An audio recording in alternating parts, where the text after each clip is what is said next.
Բարև ձեզ, հարգելի հեռուստադիտողներ, հետևորդներ, 168 TV-ի եթերում օրախնդրի հերթական թողարկումն է, հյուրընկալել եմ Անվտանգություն եւ ժողովրդավարություն ՀԿ-ի նախագահ, խորհրդարանի նախկին падգամավոր Նաիրա Զոհրաբյանին։ Ողջույն ձեզ, Տիկին Զոհրաբյան։ Շնորհակալ եմ այս հերթական հանդիպման համար։ Ինչպես հայտնի ասացվածքն է ասում, լերը մուկ ծնեց։ Մենք սպասում ենք, թե մի աշխարհացունց բացահայտում պիտի լիներ վերջին տարիների բանակցային գործընթացների, նաեւ նախկին նախագահների օրոք բանակցված փաստաթղթերի, եւ շատ ծիծաղելի էր ու շատ խղճուկ, երբ տեսնում ենք, որ կառավարության կայքում հրապարակված փաստաթղթերը կամ նախկին նախագահ Սերժ Սարգսյանի սղագրություններն են, խորհրդարանում նրա խոսքից, կամ հայկական ժամանակի 2008 թվականի արտահոսք, մեկ էլ Կազիմիրովի անձնական կայքից վերցրած մի լուսապատ չեն, շատ ծիծաղելի էր։ Միակ նորությունը այդտեղ Սերժ Սարգսյանի նամակն էր Վլադիմիր Պուտինին, որտեղ ոչ միայն որևէ ամոթալի բան չկար, ես կարծում եմ ճիշտ հակառակը, այդտեղ պետական շահերը պահպանված են։ Միանշանակ։ Այս ամբողջը համադրելով, Տիկին Զոհրաբյան, պետք է մի հատ մտածել ու հասկանալ, թե որն էր այս փաստաթղթերը, ավելի ճիշտ այս կտրածոները, իրար հետ կապ չունեցող այս լուսապատճենները այս փուլում հրապարակելու պատճառը, եթե դրանք Փաշինյանին առանձնապես որևէ օգուտ չեն տալիս։ Միգուցե իր հաշվարկային է, որ ժողովուրդը չի կարդալու միևնույն այդ փաստաթղթերը։ Տեսեք, շատերը հարցնում են, թե ինչի Նիկոլը հրապարակեց փաստաթղթեր, որտեղ adekvat մարդը, adekvat քաղաքացին տեսնում է, որ դա ապացույց է, որ Նիկոլը հանձնել է Արցախը։ Շատ պարզ է Նիկոլի բանաձևը, Նիկոլը շատ լավ գիտի, որ այդ փաստաթղթերը որևէ մեկը չի կարդալու, դա մեկ, եւ երկրորդ, ինքը շատ լավ գիտի, որ էլեկտորալ առումով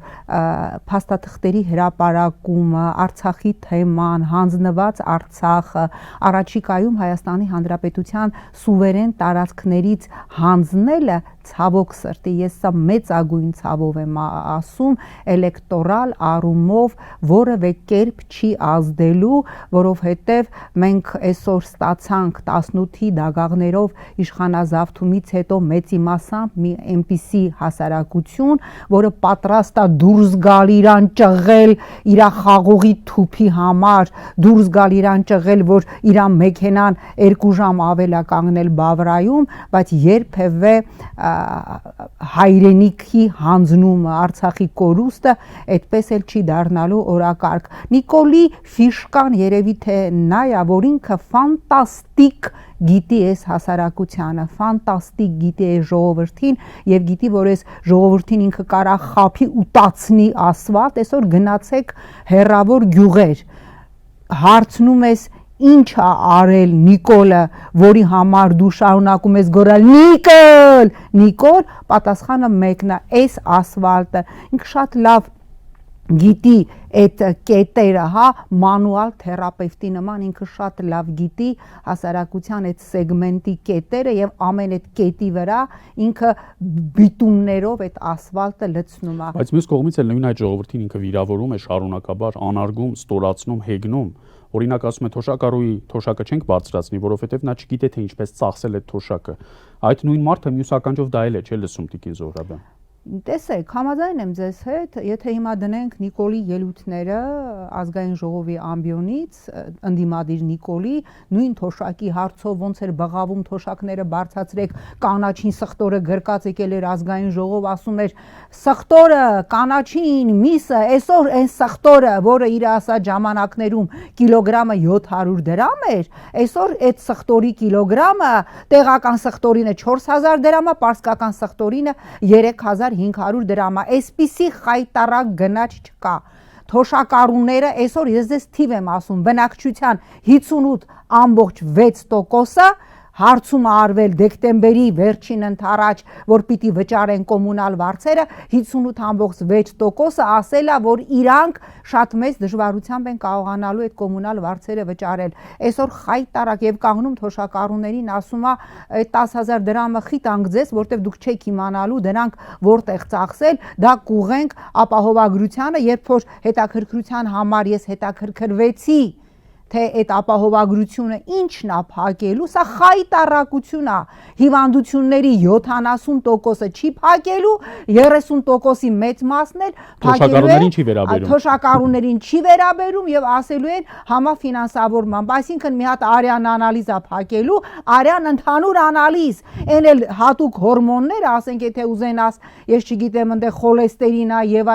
այլն, դրա համար պետք է վճարես, սա խայտառակություն է։ Դրա համար աշխատող անձինք ամիսը 12000 դրամ պիտի վճարեն։ Այսինքն իրենցից հենց այդքան պիտի պավի ամիսը։ Այո, եւ երբ որ հիմնական այդ լուրջ խնդիրների դեպքում որևէ կերպ չի վճարվելու, ես մեռա բարձրաձայնելով կարևորագույն խնդիրներից մեկը դա քաղցկեղով հիվանդների քիմոթերապիայի խնդիրն է, որովհետեւ հասարակության մի շատ մեծ հատված ամեն օր այդ հարցով ինձ դիմում է, նույն արցախցիները եւ ոչ միայն արցախցիները, իբր ինչ որ սեգմենտի համար քիմիոթերապիան անվճար է, ձեր գլուխները պատով եք տվել, թե քիմիոթերապիան անվճար է, անգամ սոցիալական խոցելի խավերի համար 150,000, դուք պատկերացնում եք 150,000 դրամ են ուզում, այն էլ այնպիսի անորակ քիմիոթերապիա է, որ մարդիկ ուղղակիորեն քիմիոթերապիայի հետևանքներից են մեռնում, եւ երբ որ մարդիկ կարողանում են ինչ որ կանալներ գտնել Եվրոպաներից կամ Թիֆլիզից, առավել որակյալ եւ առավել էժան քիմիոթերապիա բերել, կանգնացնում են Բավրայում, արգրավում են, որպեսզի Նիկոլի գրպանում վերընկած օլիգարխների դեղային բիզնեսները զարգանան։ Դուք դեռ ասում եք բնակչության կոնկրետ խավին վերաբերող։ Այո։ Առողջական ցուցանիշներ, ես շատ ավելի համընդհանուր մի ցուցանիշ ասեմ, Tamiflu դեղամիջոցը, որը սեզոնային գրիպի դեմ ամենաընդունված դեղամիջոցն է, Հայաստանում արժե 15000 դրամ, Մոսկվայում արժե 4000 դրամին համարժեք ռուբլի։ Այո։ Այսինքն ավելի քան 3 անգամ, 3.5 անգամ փաստորեն, այս փոքրիկ Հայաստանում ամենակենսական դեղամիջոցներից մեկը թանկ է, քան ռուսական շուկայում։ Ու բնականաբար դրանից ամենաշատը օգտվում են հենց սոցիալապես խոցելի խավեր, ասենք կենսաթոշակառուները, անապահովները, նպաստ ստացողները, այդ մարդիկ 15000 դրամ ոնց տան, որ անտիգրիպին առնեն եւ խմեն։ Սիրելի Դավիթ, ես քանի որ տարիքով մայր ունեմ, ես մոնիտորինգ եմ անում Երևանում, Փարիզում, Ստրասբուրգում, Ամստերդամում, Հաագայում, ես տալիս եմ այն քաղաքները, որտեղ աշխատանքի բերումով լինում եմ, դեղային քաղաքականությունը կատաստրոֆա է։ Մի հատ նայեք ճնշման դեղերի գինը, մի հատ նայեք սրտանոթային դեղերի գինը, մի հատ նայեք աչքի կաթիլների գինը, սենց բան չկա, Ամստերդամը, Փարիզը, Լոնդոնը, որ համարվում է բարձր կենսամակարդակ ունեցող քաղաքներից եւ ամենաթանկ քաղաքներից 5-6 անգամ դեղորայքը էժան է, քան Հայաստանի դեղատներում, այն էլ պարզ չի, թե ինչ որակի դեղորայք է, որտեղ շատ դեպքերում մենք տեսանք, չէ, հսկայական, նույնիսկ բացարձակ վերահսկողություն չկա դեղերի շուկայում, նույն այդ նուրոֆենը, երեխայի նուրոֆենը առնում ես այստեղից, տալիս ես երեխային տաքությունը չի իջնում, բերում ես Ստրասբուրգից, տալիս ես երեխային տաքությունը իջնում է, այսինքն մենք հասկանում ենք, որ այստեղ նաև կեղծ դեղորայքի խնդիր կա։ Ստրասբուրգից բերում ես 5 անգամ ավելի էժան։ 5 անգամ ավելի էժան եմ ես բերում այդ դեղորայքը, 5 անգամ ավելի էժան եւ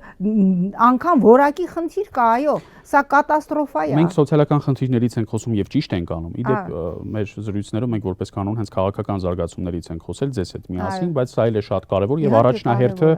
մեր 100,000-ավոր քաղաքացիների մոտալուտ ընտրության շեմին, որովհետեւ մեր համերկրացիները նախ եւ առաջ իրենց սոցիալական միջավայրով, իրենց կենսակերպով, իրենց կենսամակարդակով են կողմնորոշվելու, թե ում ընտրել առաջիկա ընտրություններում, բայց Փաշինյանը անազնիվ խաղացող է, ինչպես միշտ է եղել իր գործունեության բոլոր ոլորտներում։ Եվ հիմա էլ Տիկին Զոհրաբյան, բոլոր այն ուժերը,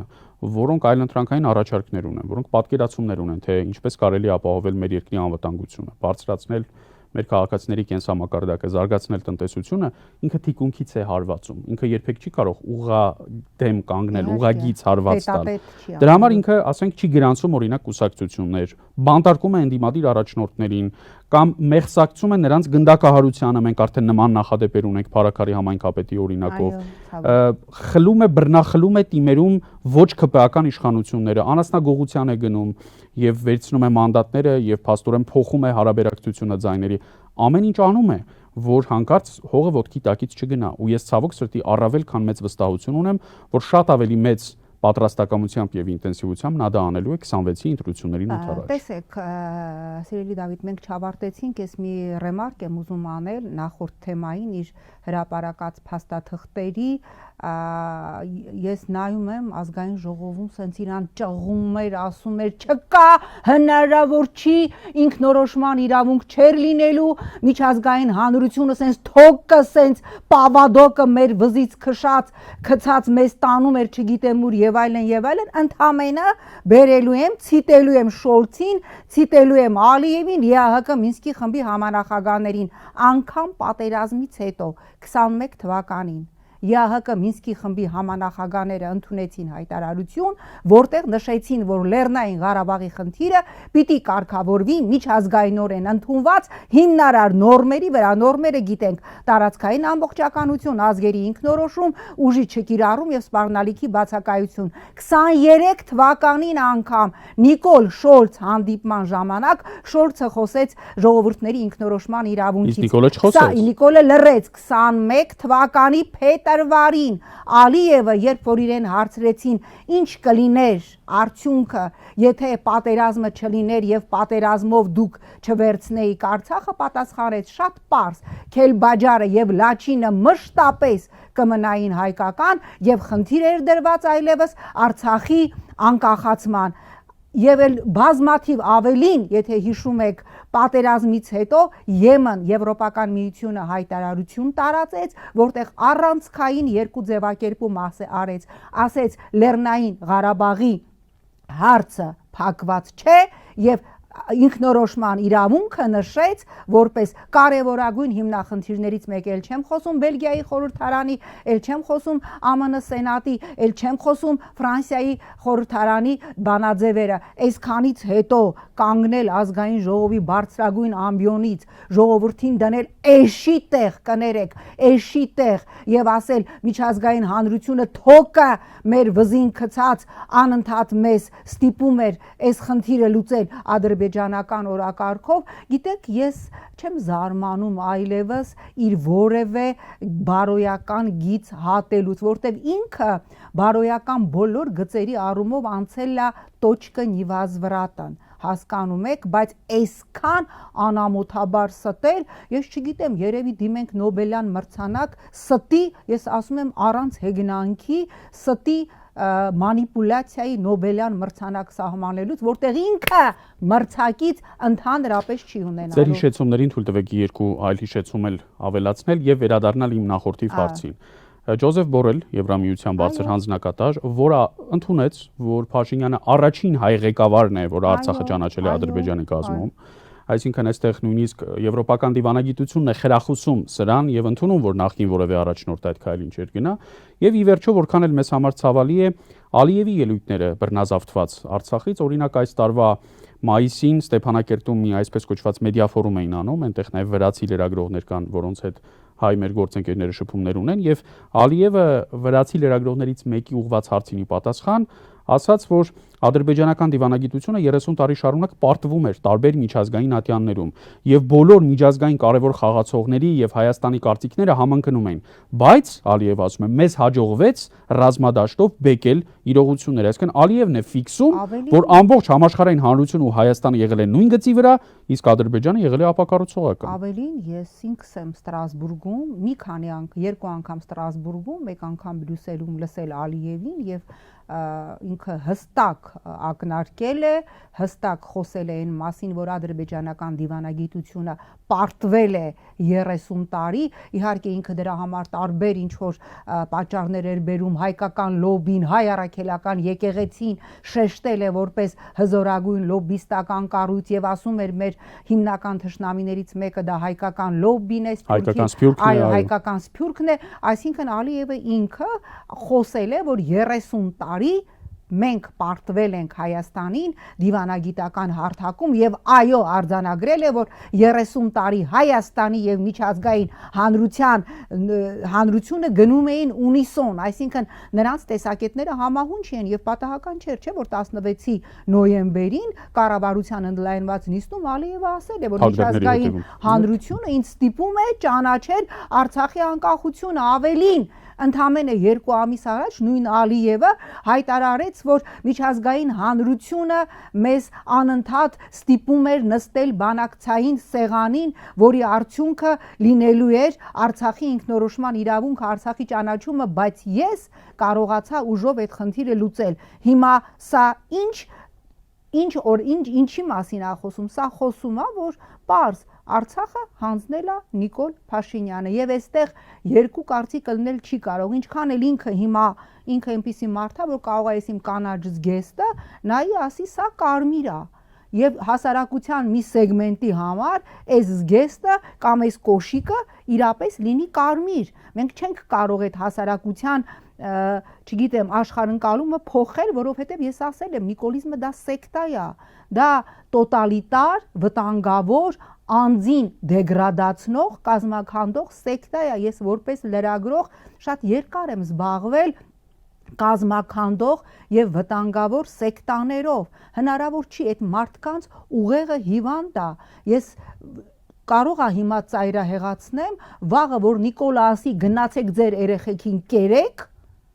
կամ բերեք մատաղարեք ինձ, զոհաբերեք ինձ, ես շատ դաժան բան եմ ասում, միգուցե այդ սեկտայի, այդ աղանդի մեջ գտնվեն մարդիկ, որոնք անգամ դրան գնակ, որտեվ եթե մայրը 19 տարեկան որդուն եռաբլուրում կարա թաղի, հետո Նիկոլին գրկի ասի, որդուս կորցրեցի, քեզ չեմ ուզում կորցնել, հիմա սա որևէ առողջ տրամաբանության մեջ հնարավոր է տեղավորել։ Տիկին Զոհրաբյան, ձեր ասածը մենք լիոլի տեսել ենք 2018-19 ընդհուպ մինչև 20 թվականներ, 21-ին էլ ենք տեսել, ցավոք սրտի 21-ին արդեն չպիտի տեսնենք, բայց տեսել ենք։ Հետո տարբեր դրվագային դրսևորումներ եւս եղել են։ Ես հիմա այս շրջիկ թափառախմբի պատարակներ կեղծելու հաջորդական օպերացիայից տպավորություն ունեմ, որ ձեր ասացի տակ որպես կանոն ստորագրվում են միայն նրանք, որոնք ուղղակի այլընտրանք չունեն, կամ բախտի բերմամբ դերևս պետական համակարգի այն օղակներում են, որոնցից դուրս գալու դեպքում ուղղակի անտեր եւ սոված կմնան, կամ որևէ այլտեղ իրենք չեն կարող աշխատել, կամ ուժային համակարգում են եւ էլի այլընտրանք չունեն, այսինքն էլի սոված պիտի թողնեն իրենց ընտանիքը, եւ կամ էլ ուղղակի ֆինանսապես միգուցե նաեւ որոշակի սպառնալիքի շանտաժի ուժով ուղղակիորեն կախված են Փաշինյանից, այսինքն եթե քաղաքականապես Փաշինյանը մեռնի, կոչնչանան նաեւ նրանք։ Եվ որևէ զանգվածային դրսևորում ես այստեղ չեմ տեսնում։ Դավիթ ջան, բայց այդ հատվածը արդեն ինքը բավականաչափ մեծ է, որովհետև իրենք կարողանում են իրենց թակարդի մեջ գցել բավականաչափ մեծ մարդկանց։ Ես առավել քան վստահ եմ, որ ընտրական process-ին ընդառաջ, որտեղ արդեն տեղեկություն կա, որ բազմաթիվ սոցիալական, օրենսդրական փաթեթներում իրենք փոփոխություն են անում, գազ են փակելու, հոսանքի գին են փակելու, ժամկետանց վարկեր են մարելու, այսինքն իրանք բերելու են գնելու են լոյալությունը շատերը։ Գնելու են ցավոք սրտի հասարակության լոյալությունը, գնելու են քեշ փողով։ Դրա անունը իրանք չեն դնելու ընտրակաշարք, դրա անունը դրելու են, մենք օրենսդրության մեջ արել ենք փոփոխություն եւ սոցիալական խավին հանում ենք այս վիճակից եւ այո, այդ գնված լոյալները, որոնց համար փռած ասֆալտը ցավոք սրտի Արցախից ավելի կարեւոր է կամ իրա փոխած, չգիտեմ, կոյուղու խողովակը ավելի կարեւոր է, նա եկել է շարպի գունավոր հեղափոխությունների տեսությունը, ասենց կետ նկարագրած է, անել տեսանելի բաներ, որ տենա աչքը տենա, ինքը չի կարող, չէ, ասենք, երբ որ դու ասում ես հայրենիք, չգիտեմ, արժանապատվություն, դա շոշափելի չի, ինքը չի կարա բռնի արժանապատվությունը շոշափի, չէ, բայց երբ որ դու ասում ես ասֆալտ, քո տրուբան կփոխեմ, ջրագիծդ կփոխեմ, քեզ վարկ կտամ, ինքը դա շոշափելի է, ինքը դա տեսնում է եւ շարպի այդ գունավոր հեղափոխությունների տեսության մեջ Նիկոլը նոր բան չի անում, որը չի արել Զելենսկին, չի արել Սահակաշվիլին եւ որը կետ առ կետ, դետալ առ դետալ նկարագրված չի շարպի տեսության մեջ, այսինքն պետք է տեսնա, որտեվ հասարակությունը, հա, ես հետաքրքիր բան ասեմ, գիտնականներից, փիլիսոփաներից մեկն էր ասել, որ ընդհանրապես հավաքական հասարակությունը ինքը կնոջ նման է, հա, ինքը սիրում է ականջներով, երբ որ ինքդ կամ տեսնում է, հա, նյութական շոշափելի տեսնում է։ Հիմա ինքը այս բիտումը սարքել է մի հատ համազգային արժեք, մի հատ հարցում արեք, երբ որ ասում ես ինչի ես քվեարկելու կամ ինչի ես քվեարկել Նիկոլին, իրանք սեկրետ են ընկնում, որտեվ ասֆալտից բացի իրանք ոչինչ չունեն ասելու, մեկ էլ են կներեք, ինչ ասեմ, ես չեմ ուզում էլի, ես ինքս իմ որոշումը կայացրել եմ, այլևս շատ դժվար է, իսկապես շատ դժվար է այս իրավիճակում զտել քո բառամթերքը, որովհետև երբ որ քո դիմաց կանգնած է քեզ թվում է թե adekvat անձնավորություն եւ նայելով աչքերիդ մեջ ասում է Արցախը հանձնված էր 91 թվականին կամ 90, չգիտեմ 6 թվականի Լիսաբոնի հռչակագրով, շատ դժվար է նրան չասել անասուն Այս ինչ ես ասում, բայց ես ինքս իմ որոշումը կայացրել եմ, երևի այս վերջի բառն էր անասուն, որ ես ձեր եթերից արեցի, ես իմ որոշումը կայացրել եմ, այլևս իսկապես զսպել իմ էմոցիաները։ Դա շատ ծանր բան է, շատ ծանր բան է, երբ որ տեսնում ես, ասենք, ինչ որ մի տարեց անց տարիքով կին, ով սեռախեղված, շուկշինի հարբած մուժիկի հայհոյանքներն ա գրում, շատ մեծ է գայթակղությունը նույն բառամթերքով պատասխանել, բայց ես իմ որոշումը կայացրել եմ այդ դեպքում։ Ես ինչով եմ տարբերվել։ Նիկոլի ուզածը հենց դա է, հասարակության բարձր խավին էլ իջեցնել, դարձնել այդ ցածր խավին համարժեք մեկը։ Մենք պիտի վեր մնանք այդ ամենից։ Այո, մենք մեր որոշումը պիտի կայացնենք, որովհետև այս ատելությունը, որի ասեղի վրա սա նարկոտիկ է, այս չարությունը, ատելությունը, թշնամանքը սա նարկոտիկ է, որի ասեղին ինքը 18 թվականին ինքը որոշել է, որ էլ չեն հայհոյելու, չէ՞ տեսակ։ 7.5 տարիած նոր ընդունել են էթիկայի կանոններ, հիմնով են խախտել են այդ բոլոր կանոնները, գրված եւ նույնիսկ չգրված։ Բայց հիմա հանկարծ ու հրճակել են, ասենք հայհոյախոսության արգելք։ Հա, մորատորիում են արել, էլի, հայհոյախոսության մորատորիում։ Երբ որ շատ ավելի մեղմ բառի համար մեր գործընկերներից երկուսը, այս բանին Նարեկը եւ Վազգենը կալանավայրում են, ուղղակի անմեղ մի բառի համար ի տարբերություն իրենց ասած ուղղակի սեռական բնույթի հայհոյանքների, ես էլ չեմ ասում մեր ազգային բարերար Սամվել Կարապետյանի ընդհանրեն ի պաշտպանություն եկեղեցու ասած մի անմեղ խոսքի համար ավելի քան կես տարի բանտարկված լինելը։ Եվ այո, ինչ արես ասել Նարեկը, ի պատասխան Ալեն Սիմոնյանի շան լակոտներ օգտագործել է հետույք բառը Վազգեն Սաղաթելյանի ասածը, եթե համեմատենք այն լեքսիկոնին, որը օգտագործել է Նիկոլը, օգտագործել են նրա տարբեր թիմակիցներ, ապա դա, ես չգիտեմ, առնվազն, չգիտեմ, աբսուրդ է անգամ այդ համեմատությունը, բայց մենք տեսնում ենք, որ մարդիկ կալանավորված են եւ մենք տեսնում ենք, ես օրական դափոններով նյութեր եմ ուղարկում միջազգային կառույցներ, նաեւ իմ ընկերներին եվրոպական կառույցներում աշխատող, որոնց հետ ես երկար ճանապարհ եմ անցել եւ իրենց արձագանքից, որ օքեյ, շնորհակալ ենք, ստացանք, կուսումնասիրենք, ես տեսնում եմ, որ նայելու են, ծալեն դնեն են կողմ, որովհետեւ ունեն հրահանգ, չար ձագանք է։ Իսկ ինչ էին անում 15-20 տարի առաջ, մի հատ հիշենք։ Երբ որ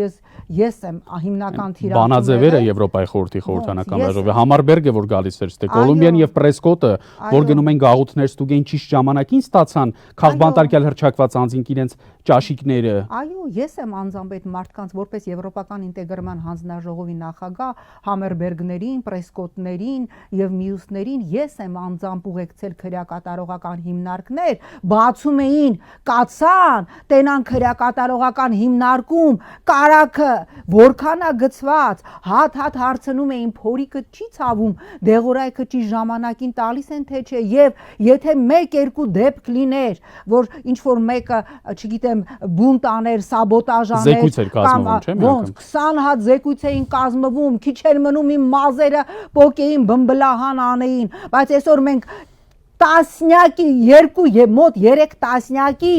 դեռ տարին չի ավարտվել, մահ ունենք քրեակատարողական հիմնարկներում եւ արդարադատության նախարարը պաշտոնավարում է, քրեակատարողականի պետտիկինը պաշտոնավարում է, միջազգային հանրությունն էլ օգտագործեմ Նիկոլի տերմինը, եվրոյոնջայի տեղ իրեն դրած որևէ կերպ չի արձագանքում 30-ին մոտ մահ քրեակատարողական 30-ին մոտ մահ, ավելի քան 40 քաղբանտարկյալ, միայն կալանավորվածները։ Եթե հաշվենք նաև մյուս խափամամիջոցների տակ ընկնող, ապա 100-ի է մոտենում Հայաստանում քաղբանտարկյալների թիվը։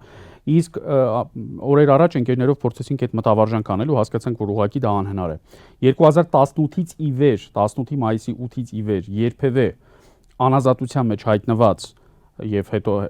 կամ այսօր իրենց կալանքը կրող կամ հետո ազատության արձակված անձանց թիվը կարող է նույնիսկ 1000-ի մոտենալ։ Օրեր են եղել, օրինակ դիմադրության շարժման կամ սրբազան 300-ից ավել 300 մինչև 400 բերման ենթարկվածներ են եղել։ Մարդկանց առևանգել են։ Մեկն էլ ես եմ եղել պարբերաբար եւ բերման եմ ենթարկվել հայրենիքի փրկության շարժման ժամանակ։ Ես ուղղակի չեմ կարողանում, իմ ուղեղի մեջ չի տեղավորվում, եթե դա լիներ իրենց ասած են Սերժի ժամանակ, այսքան քաղաքական բանտարկյալներ լիներ 2012 թվականին ես ինքս իմ այս ձեռքով, այս աջ ձեռքով Ստրասբուրգում քվեարկել եմ քաղաքական բանտարկյալ տերմինին եւ որի մշակման աշխատանքներին քաղաքական հանձնաժողովում մասնակցել եմ անձամբ եւ ես պնդում եմ այսօր քաղաքական հայացքների համար կալանավորվածները բոլորը ոչ միայն այդ 5 եզրույթներով քաղբանտարկյալի մենք 5 պարամետր սահմանեցինք գրեթե բոլորը գրեթե 5 բոլորով էլ համարվում են քաղաքական բանտարկյալներ եթե նախկինում իրանց ասած Սերժի վախտ սենց բան լիներ, այսօր մենք այստեղ կտեսնեինք չարտերով Հայաստան եկած Եվրոպայի խորհրդի խորհրդարանական վեհաժողովի մոնիտորինգի հարցով հանձնաժողովի հայկական համազեկուցողներին, որոնք զեկույցի հետևից կերկնեին քաղաքական բանտարկյալների ընդդիմության հետ առավոտից երեկո կաշխատեին, ամբողջ օրը Հայաստանի հանդեպ մոնիտորինգի եւ պատժամիջոցների հարց կբարձրացնեին, սանկցիաներ, կոնկրետ սանկցիաներ։ Ես անձամբ հարց եմ տվել, ես պարկեշտ մարդ եմ եւ մասնավոր զրույցներ չեմ հրապարակում, ես անուն չեմ տալու, բայց ես պնդում եմ, ես ասելու եմ, որ իմ հանդիպումներից մեկի ժամանակ Ամռանը Եվրոպական միության մի բարձրաստիճան պաշտոնյա ես ուղիղ հարց եմ տվել, եթե Սերժ Սարգսյանի ժամանակ լիներ այսպիսի բան, այսքան քաղաքական հետապնդյալներ, լրատվամիջոցների հանդեպ այսպիսի պրեսինգ, Facebook-յան ստատուսի համար մարդկանց տանել բերման ենթարկել, լայքի համար գործից ազատել, ինչ կանեիք, ասեն շշմած նայեց, ասեց ոնց ինչ կանեինք 2 վայրկյան հետո Հայաստանի օձիքից կբռնեինք, դուրս կշպրտեինք, այդ որպես առաջի քայլ Եվրոպայի խորհրդից, ասում եմ, բա հիմա ինչի չեք անում, պատասխանը շատ հստակ է, Նիկոլ Փաշինյանը մեզ համար կարևորագույն գործիք է տարածաշրջանում մեր խնդիրները լուծելու համար, ուստի եւ եթե Նիկոլը քեզ է լուտի, մատնացույց են արել ինձ, մենք ձայն չենք հանելու, ասելու ենք, դա արվել է Հայաստանում ժողովրդավարությունը պաշտպանելու համար, վերջ։ Եվ այդ ճակերտյալ ժողովրդավարությունը, իրականում բռնապետությունը, տոտալիտարիզմը, ավտոկրատիան զարգացնելու, պաշտպանելու համար Եվրամիությունը լրացուցիչ հատկացումներ է արել, օրինակ $12 միլիոն հատկացրել են ձևակերպումը հիբրիդային սպառնալիքների կանխարգելման համար։ Նոր բառ են սովորել, ինչպես ժամանակին ինքնիշխանություն եւ նմանատիպ այլ բառեր, հիմա ամեն երկրորդ բառը հիբրիդայինն է, որովհետեւ բացի ԿՊ-ից որևէ այլ քաղաքական ուժ Հայաստանում չպետք է լինի եւ հանդես գա։ Եթե հանդես է գալիս, եթե համարձակվում է ընդդիմախոսել այս կործանարար վարչախմբը գործակալ եւ հիբրիդային, ինքը հիբրիդային սպառնալիք է։ Հիմա ես եւ դուք հիբրիդային պատերազմ ենք մղում Հայաստանի դեմ։ Ոչ թե իրենք են մղում հիբրիդային պատերազմ Հայաստանի դեմ, հիբրիդային չէ, բացահայտ, որպես կոլաբորացիոն ռեժիմ։ Եվ ցավոք սրտի, այո, արևմուտքի այս լուր հանցակցության, իսկ երբեմն նաև ողջունելու պարագայում աջակցության, ֆորատալու քարտ բլանշ է ստացել կեղծելու ընտրությունները մինչև ընտրությունը իդեպ։ Միանշանակ եւ դա արվում է, այո, դա շատ լուրջ է Եվրոպական միության կողմից $12 միլիոն տրամադրումը իբր հիբրիդային պատերազմի դեմ պայքարելու համար, ինչ է սա նշանակելու, սա նշանակելու է, որ բազմաթիվ լրատվամիջոցներ առաջիկայում հայտարարվելու են իբր գործակալներ, ովքեր մենք ենք, մեր դեմ արդեն սկսել են պայքար։ Այո, ես տեսնում եմ ինչ է արվում 168-ի դեմ, ժուրնալիստների միության դեմ, այս ամենը իրանք ներկայացնելու են, հա, որպես ուրեմն հիբրիդային պատերազմի փորձեր, արտաքին ականջներ, արտաքին ձեռքեր, մենք լսեցինք, չէ՞, արդեն տարբեր կալիբրի պաշտոնյաներ խոսում են ինչ որ արտաքին ազդեցությունների մասին, այս ամենը ընտրություններից առաջ քարտ բլանշ ասենց մեծ կանաչ մի հատ բոնուսա Նիկոլ Փաշինյանի ընտրություններից առաջ ուղղակիորեն մաքրելու ջերմոցային պայմաններ ստեղծելու նաև տեղեկատվական հարթության մեջ, որpիսի ինքը կարողանա ասենց շվվացնելով գնա ընտրության։ Որ մարդիկ Civic եւ Պետրոսն են, անաչառ են իրանք, Civic-ը, Պետրոսը իրանք անաչառ լրատվամիջոցներ եւ լրագրողներ։ Ավելին բոլորս էլ հասկանում ենք, որ ինչպես Սանդուին տրվեց այդ քարտ բլանշը, ում ուզում է գրանցի, ընտրական ցուցակից անգամ կուսակցություն հանի եւ չթողնի քվեարկությանը մասնակցել, նույն քարտ բլանշը երևի շատ ավելին տրված է Նիկոլ Փաշինյանին եւ ես շատ մեծ այսպես վատատեսությամբ պիտի ասեմ, որ ես ավելի քան վստահ եմ, որ ինքը այդ գործիքից էլ է օգտվելու իրան այն բոլոր կուսակցությունները, որտեղից ինքը տեսնելու է մի փուճուրիկ դիսկոմֆորտ անգամ իր իշխանությանը, չի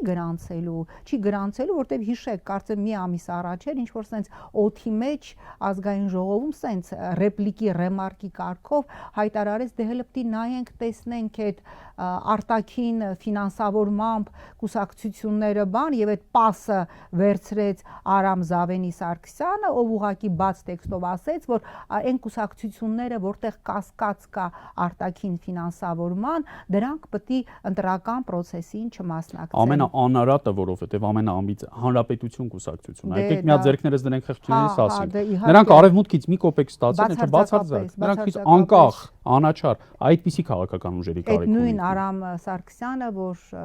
Ամեկ Պլյուսի այդ վիդեո սյուժեն ամբողջ YouTube-ում կա, որ խոսում էր, որ Ռուսաստանը մեր միակ փրկությունն է, այդ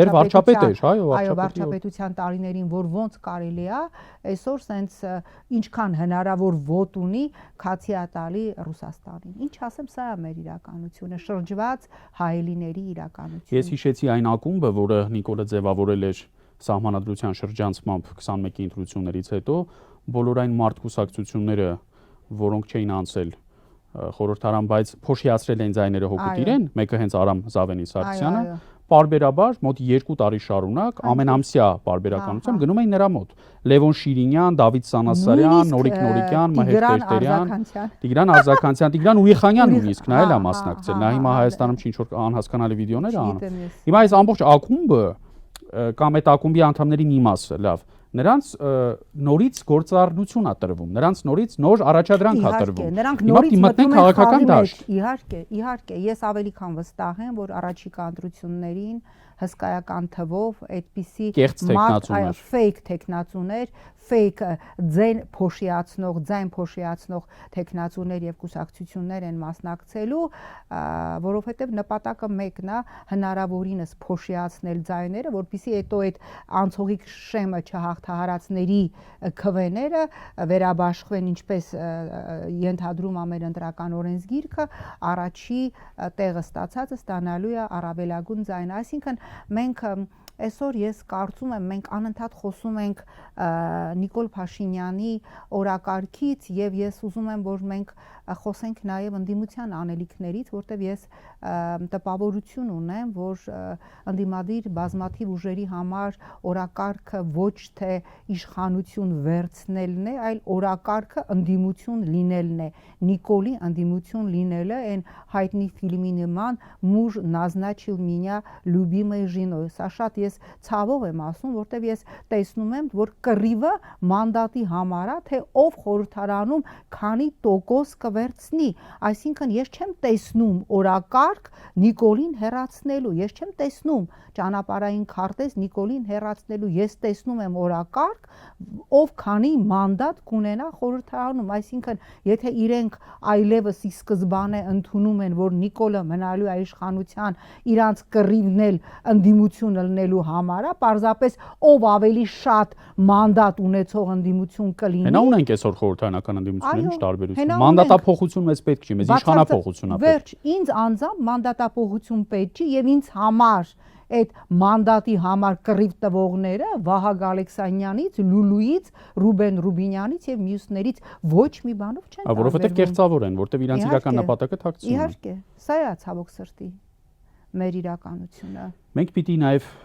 այս օրերի մեկ այլ կարևոր հիմնախնդրից հասցնենք խոսել, խոսքը եկեղեցու դեմ այս պիղծ, այլանդակ եւ ամբարո արշավի մասին է, ավելի ճիշտ արդեն եկեղեցին ներսից քանդելու փորձերի։ Եթե նա առաջ փորձում էր գրոհել վեհարանը եւ փաստորեն մեկուսացրեց առնվազն 2 շատ ակտիվ բարձրաստիճան հոգեվորականի Բագրատ եւ Միքայել Սրբազաններին, նաեւ վեհապարի ընտանիքի անդամներին սկսեց հերթով կալանավորել, նրա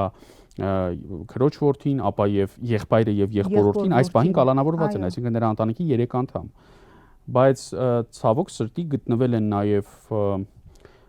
Միքայել եւ Բաղդադ Սրբազանները հրաշալի են ձևակերպել տիրադավ եպիսկոպոսներ, թվով 10, որոնք նախ ստորագրել են վեհապարի հրաժարականը պահանջող եւ ընդհանուր նրան տիեզերական մեղքեր մեղսագրող ինչ որ անհայտ նամակի տակ Միքայել եւ Բաղդադ Սրբազանները ասում են, որ դա որևէ եկեղեցականի ձեռագիր չէ եւ ըստ ամենայնի այդ նամակը հենց կառավարությունում էլ կազմվել է, տրվել է սրանց, ուղղակի սրանք այնքան անպատիվ են եւ անողնաշար, որ ստորագրել են դրա տակ, ապա եւ չեն ամաչում գնում են սեղմում են սրա ձեռքը, որը առավոտից երեկո անվանարկում է եկեղեցին, վեհապար հայրապետին, տիրոջը, ինքն իրեն համեմատում է մեր Տեր եւ Փրկիչ Քրիստոսի հետ։ Ես ուզում եմ հասկանալ, այս մարդուն ախր ոնց է հնարավոր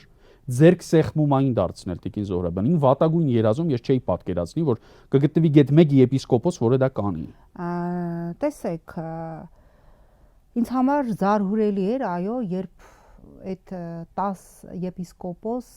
ստորագրեցին այդ փիղծ նամակի տակ, բայց մենք պիտի հասկանանք, որ մեր հոգևոր դասը եւս խնդիրներ ունի, եւ գիտեք, ամենազարհուրելին է նա, որ վեհապարին կուսակրոնությունը խախտելու մեջ մեղադրում են հոգևորականներ, այդ թվում եպիսկոպոսած դասի, որոնց որդիների կանանց նկարները իդեպ իրանց հետ նկարված նաև որոշներինը սփռված է սաղ սոցիալական մեդիայում եւ վեհապարին կամ որոշ սրբազանների, ես չգիտեմ, անառակաբարո, չգիտեմ ինչերի մեջ մեղադրում են սրբազաններ, որոնց օգտագործեմ Նիկոլի տերմինը ըստ օդում կախված լուրերի, սեռական կողմնորոշումների հետ կապված, էլ մեռանք հրապարակումներ կարդալով, վեհապարին մեղադրում են, ես չգիտեմ, եպիսկոպոսներ, որոնք այնքան ֆիլեր ու բոտեքս են արել, որ նայում ես, ասում ես, ստոպ, մոդա չի, հարգարժաններ, եկեք բացատրեմ, մոդա չի, ֆիլերը, բոտեքսը, բիոռևիտալիզացիան մոդա չի, այլևս մի արեք, դա նատուրալ չի, փորձեք ձեր նատուրալ դեմքը պահպանել, կներեք, սա աբսուրդ է, եւ այս մարդիկ վեհապարին հրաժարականն են պահանջում, Բենթլի Սամոն, նույն ինքը Նավասարդ Կճոյանը, որի վրա ըստ Նիկոլի քրեական օրենսգիրքը ոնց գցես, որ էջը բացվի, կարելի է դատապարտել, ես եմ եղել այդ հայկական ժամանակում եւ Նավասարդ Կճոյանը մեր հիմնական բացասական պերսոնաժներից մեկն էր, վեհապարի հրաժարական են պահանջում։ Սա աբսուրդ է։ Մեկ էլ մեկը, որի որդին քննչական կոմիտեի ղեկավար էր, ԱԱՑ-ի տնօրենի պաշտոնակատար, հաստատված տվյալներով ըստ ընտրողների ռեգիստրի։ Այսինքն այս մարդիկ, որոնց կուսակրոնության ուխտը հաստատված է, որ խախտված է, եւ կամ իրենց խիստ աշխարհիկ շքեղ կյանքով են աչքի ընկել տասնամյակներ շարունակ, հանկարծ ու, բայց նկատեք ինքնախոստովանական ցուցմունք են տալիս այս նամակում, ասում են վեհապարը տասնամյակներ շարունակ առաջ է մղել անարժանների։ Իրենք խոստովանում են, որ փաստորեն ցավոք սրտի նաև իրենք են առաջ մղվել, որովհետև ամենամեծ անարժանը իրենք են։ Ես այստեղ պիտի համաձայնեմ իրենց հետ եւ ինձ համար ցավոք սրտի նաև հասկանալի չէ, թե ինչու տարիներ շարունակ վեհապարը այդպիսի հոգևորականների, նաև բարձրաստիճան հոգևորականների հանդուրժեց, ինձ համար շատ կարևոր է լինելու ամսի 10-ից 12-ին եկեղեցական մեծ ժողովը, եպիսկոպոսական ժողովը, եւ ես ուզում եմ ակնկալել, որ Bentley Samo and Company-ն, Նավասարդ Կճոյան and Company-ն անպայման պիտի կարգալույծ արվեն, իրենք բոլոր 10-ներ պիտի կարգալույծ արվեն, եթե իրենք կարգալույծ չարվեն, ես ասում եմ որպես հայ առաքելական եկեղեցու զավակ հավատացնում եմ ձեզ հիասթափությունը շատ մեծ է լինելու, որովհետև Նիկոլ Փաշինյանը իր ամենաստոր գործիքն է գործի դրել մարդկանց մեջ, հավատավոր մարդկանց մեջ, մարդկանց ասել, որ եկեղեցին, որին դու հավատում ես, որտեղ դու աղոթում ես, որտեղ դու մոմ ես վառում քո երեխաների, քո զավակի կամ քո ամենանվիրական երազանքների համար սրբապիղծ է, այնտեղ սրբապիղծ մարդիկ են, մենք դա պիտի թույլ չտանք եւ կաթողիկոսը պիտի անի, այո, այդ քայլը, այդ մարդիկ պիտի կարգալույծ արվեն, որպիսի իմ նման մարդիկ կարողանան մտնել Սուրբ Սարգիս եկեղեցի Հովանավանք, որտեղ ես եւ այն մյուս եկեղեցիները եւ Կիրակի օրը Գյումրիի, չգիտեմ որ եկեղեցում պեղել են մի քահանա, Այո, Սուրբ Հակոբում ես շատ ցավում եմ այդտեղ իմ Սամվելի ԱԱՑ-ն գնացել է սկզբում։ Այո, տեքստը տվել է, այո։ Այո, Տեր Ռուբենին ասել է անպայման, որ վեհապարի անունը պիտի զեղչվի։ ԱԱՑ-ն է զբաղվում դրանով։ Այո, պատկերացնում եք, զարհուրելի ԱԱՑ-ն գնա տեքստը տա Տեր Ռուբենին ասի, որ պիտի վեհապարի անունը ԱԱՑ-ի տնօրենի տեղակալը ժամեր առաջ խորհրդարանում ասաց, մենք այլևս հետախուզությամբ չենք զբաղվելու։ Դե ինչ կարիք կա։ Հիմա Հայաստանը հետախուզության խնդիր չունի, հիմա ԱԱՑ-ն ավելի կարևոր խնդիր ունի։ Պիտի գնա հոգևորականներին ասի։ Այո, մտնի յուրաքանչյուրի անկողին ով հետաքնում, ով ինչ անում եւ այլն, սա կեղտ է, գիտեք, այնքան զարհուրելի է այս ամենը, երբ որ սթափ ուղեղով մտածում ես, թե դու ինչպիսի իրականության մեջ ես ապրում, որտեղ բարոյական որևէ տաբուներ այլևս չկան, որտեղ բարոյական որևէ կարմիր գիծ չկա, ես որ վախկոտ մարդ չեմ, Դավիթ, ես անկեղծ եմ ասում, ես վախենում եմ այս հասարակությունից, ես վախենում եմ այս գիշատիչ մարդկանցից, որ կարող է քո երեխային անգամ չխնայեն։ Սա սարսափելի է, մի երկիր, որտեղ այլևս մի իշխանություն, որը այլևս ջնջել է բոլոր բարոյական գծերը, որի համար ոչ մի տաբու չկա, հասկանում եք, չկա տաբու, սենց քացով բացել են Օվերտոնի բոլոր պատոհանները, դա սարսափելի է։ Հետո մենք ասում ենք, թե ինչի ունենք այսքան հուսահատված հասարակություն։ Նայեք, հարցումներ են անում, չէ, 70%-ը չի ուզում ոչ մի բանի անուն լսել, չի ուզում գնալ ընտրության։ Սա սարսափելի է։ Նիկոլի հաշվարկը հենց դա է։ Իհարկե։ Նիկոլի հաշվարկը այն է, որ հնարավորինս քիչ մարդ կգնա։ Ինչը եղավ վաղարշաբաթ խոշորացված համայնքում։ Իդեպ նաև 21 թվականին, 21 թվականին եւս գոհացուցիչից շատ ցածր էր մասնակցության թիվը։ Պետք է հիշել, որ 21 թվին Հայաստանի ընտրելու իրավունք ունեցողների 26%-ն է ընտրել Փաշինյանին։ Ինքը լեգիտիմ չէ, որ անընդհատ ասում է դա։ Հիմա ցավոք սրտի Փաշինյանը պիտի փորձի ամեն ինչ անել, հուսահատություն սերմանել բոլոր քաղաքական ուժերի հանդեպ։ Հուսահատություն վախ, որ մարդիկ վախենան, որ մարդիկ չգնան, որ ասեն մենք տեսնելու ենք, հսկելու ենք եւ այլն, սա ես չգիտեմ, երևի 30 ես նորից ընթերցեցի Արբատի զավակները, նորից բացեցի ընթերցեցի Գուլագը, ես երբեմն տպավորություն ունեի դրվագներից գործ տալու, թե ինչի համար կարող էին մարդկանց տանել Գուլագ եւ ընդհանրապես կորցնել ու ոչնչացնել, ես որ ինչ որ դրվագային համեմատություն արեցի մեր ժամանակների հետ, ես հասկացա, թե այդ ինչ զարհուրելի հոգեվիճակի մեջ են եղել այդ մարդիկ, ինչ դժոխքի մեջ են ապրել։ Սա իսկապես զարհուրելի է եւ ես նախորդին խոսում էի հոգեբաններից մեկի հետ եւ հարցնում էի լավ ինչի է մեր հասարակությունը այսքան ագրեսիվ, այսքան չարացած, ինչ ասում է դա վախն է, ինքը մարդկանց մեջ զարթնացրել է նախնական կենթանական բնազդները, վախ, որ վախենա ոչինչ չանի եւ կարողանա նվազագույն իր սառնարանը ապահովել։ Իսկ երբ որ դու մարդուն իջեցնում ես, կներեք, արդեն ասեն են, որ վատ բառ չեմ ասելու, բնազդների, հա, նրա մեջ արտնասնում ես բացառապես Պավլովյան բնազդները, դու ստանում ես ապատիկ, հուսահատված, անտարբեր հասարակություն, ինչը պետք է Նիկոլին։ Գյումրուց քանի որ խոսեցինք, այս պատմությունը գյումրեցիները շատ լավ գիտեն, միգուցե մեր ոչ բոլոր հեռուստադիտողները գիտեն, դրա համար պատմենք, որ 37 թվականին Շիրակի թեմի առաջնորդ Արտակի եպիսկոպոս Սմբատյանցին Ընկավեդեն գալիս է նրա մոտ եւ փորձում է նրանից ուժով ցուցմունք կորզել վեհապար հայրապետ Խորեն Մուրադբեկյանի դեմ։ Արտակ Սրբազանը բնականաբար չի տրվում դրան եւ նա մահապատժի է ենթարկվում ու գնդակահարվում է։ Այսօր այն հայտնի Լոտկաշենքը, որը կա անմիջապես 7 վերք եկեղեցու կողքին, Շիրակի թեմի առաջնորդանի շենքը, գտնվում է Արտակ եպիսկոպոս Սմբատյանցի փողոցում։ 1 տարի անց 38 թվականին Խորեն Մուրադբեկյան կաթողիկոսը խեղտամահ է արվում եւ նրան խեղտամահանող NKVD-ի ծպտյալ գործակալներից մեկը Փիրուս անունով հետագայում արդեն ամնիստիայից հետո Խրուշչովյան ձնհալի պայմաններում մինչև կյանքի վերջ պիտի կիսախելագար օգնություն աղերսեր մայրաթորի պատերի տակ եւ խնդրեր Աստծուն ներել իրեն, բայց նա այդպես էլ չներվեց եւ այդպես միայնության մեջ նա չարքաշ կյանքով ապրելով ավարտեց իր երկրային ուղին, Աստված միայն գիտե նա ներվել է արդյոք դրա համար թե ոչ, որովհետեւ Աստծո օծյալին է նա կյանքից զրկել։ Եվ այսօրվա պատմությունները ինձ շատ են հիշեցնում հենց 30-ականները, որոնց մասին դուք հիշեցրիք, որովհետև ամբողջ եպիսկոպոսած դասի եւ մեր հարյուրավոր քահանաների վրա խնդիր է դրված ընդամենը, օրինակ չտալու վեհապարի անունը, ներսից պառակտելու եկեղեցին, առաջացնելու հերձվածողական շարժում,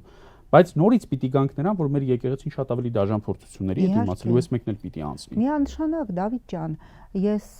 մի բան գիտեմ, որ Նիկոլը ինչ է, որ եկեղեցին մի Նիկոլ չի հաղթահարել։ Փոշեհատիկ Այո, ընդհանրապես։ իհարկե, մեր եկեղեցին իր 1700 մի քիչ ավելի պատմության մեջ այսպիսի Նիկոլներ չէ, որ հաղթահարել է։ Բնական է, որ ինքը չի կարողանալու հաղթել եկեղեցուն, եթե անգամ կարողանա լուծել իր խնդիրը եւ հեռացնել վեհապարին, եթե անգամ կարողանա լուծել, պարզա չէ, որ ինքը իր խնդիրը չի լուծելու, բայց այն եպիսկոպոսները ի վերջո ես ֆանտաստիկ ճշգրտությամբ հավատում եմ Աստծո դատաստանին, որևէ բռնապետի, ինչի հետ իրանք կարող են մարդկանց գնել, գնդակահարել, չգիտեմ, վաճառել, ծախել, կալանավորել, սպանել, բայց մեկ բանի հետ պատմության ընթացքում որևէ մեկը չի կարողացել դրա հետ գնալ կոմպրոմիսի, դա Աստծո արդար բումերանգն է։ Ի վերջո ես գիտեմ, որ բոլոր նրանք, ովքեր այսօր դուրս են եկել մեր հավատի դեմ, իդեպ իրենք լինելով հավատուրած, որովհետև եթե այդ եպիսկոպոսները 10 Բենթլի Սամոյի գլխավորությամբ իրականում իրանց մեջ Աստված ունենային եւ իրականում հավատային Աստծուն, իրանք Նիկոլից չէին վախենա, որտեղ մարդը ում մեջ կա հավատ, չի կարող այսքան վախկոտ, այսքան ողորմելի լինել։ Իրանք բոլորը, այո, ստանալու են Աստծո այդ պատիժը, ինչպես դու պատմեցիր, այդ Կակեբեի գործակալը, ով խեղտամահ էր արել 30-ականներին կաթողիկոսին։ Ինձ թվում է դրանից առաջ նրանք հասցնելու են Նիկոլի կողմից դուրս գրվել եւ շպրտվել մի կողմ, ինչպես նա արդեն իսկ օգտագործել ու շպրտել է մի կողմ Տեր Արամ Կոչեցյալին, Ստեփան Ասատրյանին, որը արդեն անպետք գործիքի է վերածվել, նրա կեղծ պատարակներին այլևս որևէ մեկը չի գնում, ընդամենը 2 թատերականացված ներկայացում խաղացին։ Այս բոլոր սրբազան կոչեցյալները, քանի որ նրանք դեռևս կարգալույց չեն, օգտագործենք սրբազան բառը, բայց ցավոք սրտի նրանք արդեն այնքան են դեմ գնացել իրենց կանոնական ընթացքին, որ շատ դժվար է նույնիսկ նրանց գլուխ տալը, նրանց պատվի առնել, ինչպես մենք սովոր ենք եղել նույն այդ բարձրաստիճան հոգևորականներին պատվի առնել, բայց այս անձին շատ լավ իմանան, որ Նիկոլի հետ պայմանավորված ցանկացած մեկը փուրն է գնում, վաղ թե ուշ, եւ որքան նրանք փորձեն Նիկոլի հետ պայմանավորվել, որքան նրանք խաբվեն նրա շողոմ ժպիտներին, այնքան ավելի դաժան է լինելու նրանց ճակատագիրը։ Գիտեք, դա նույնը վերաբերում է բոլոր այն օլիգարխներին, բոլոր քաղաքական ուժերին,